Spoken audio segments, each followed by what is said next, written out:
No vídeo de hoje nós veremos o caso macabro de uma universitária que foi transformada em uma cobaia de laboratório pelo próprio pai. O caso de Abigail aconteceu nos Estados Unidos em 1943 e até hoje provoca espanto e surpresa na sociedade. O Projeto Abigail.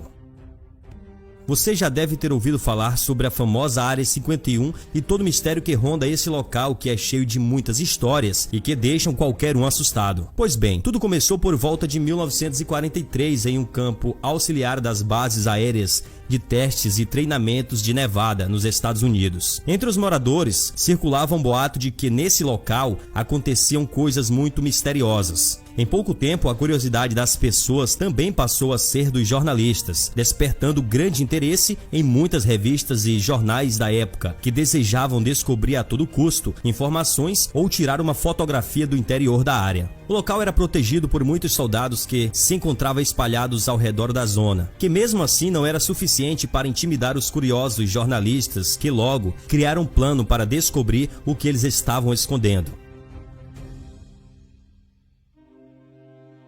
Eles conseguiram posteriormente encontrar os endereços de alguns dos funcionários da limpeza, com a intenção de oferecer dinheiro por algumas informações. Dentre elas, um nome foi descoberto, o de Abigail Reston.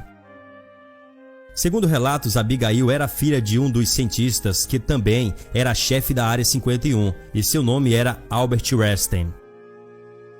Com receio de novos conflitos ou guerras, e por acharem que as conquistas de Hitler vieram por conta de seu grande interesse em experimentos científicos, supostamente os Estados Unidos passou a investir em pesquisas genéticas para melhorar os soldados.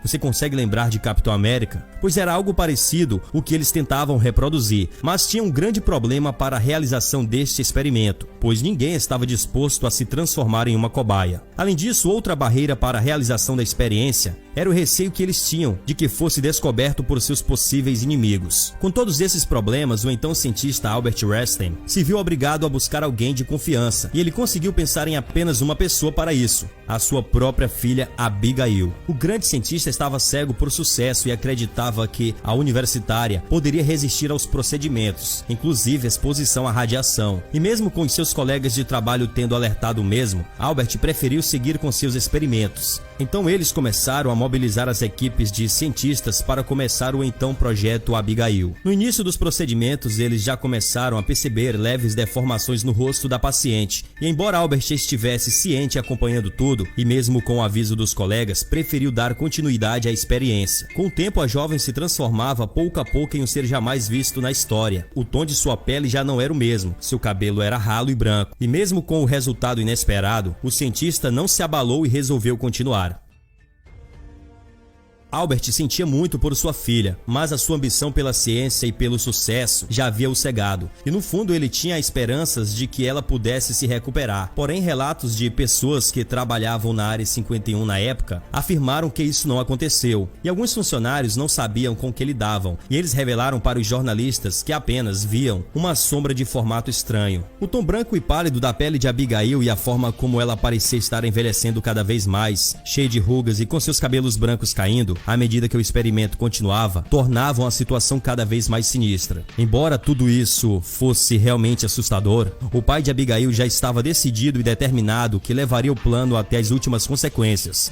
E ao contrário do que você deve estar pensando, Albert amava sim sua filha Abigail, e com todo o seu coração, mas ele estava ciente de que se parasse o experimento naquele momento, Abigail morreria, e ele ainda tinha esperança de que após terminar todos os procedimentos, ela ainda pudesse se recuperar. Os funcionários da Área 51 chegaram a fazer revelações para os jornalistas de que diariamente eles precisavam levar enormes quantidades de comida para alimentar esta grande criatura sinistra que acabara de se transformar. E eles também avistavam sombras estranhas da criatura no interior da cela.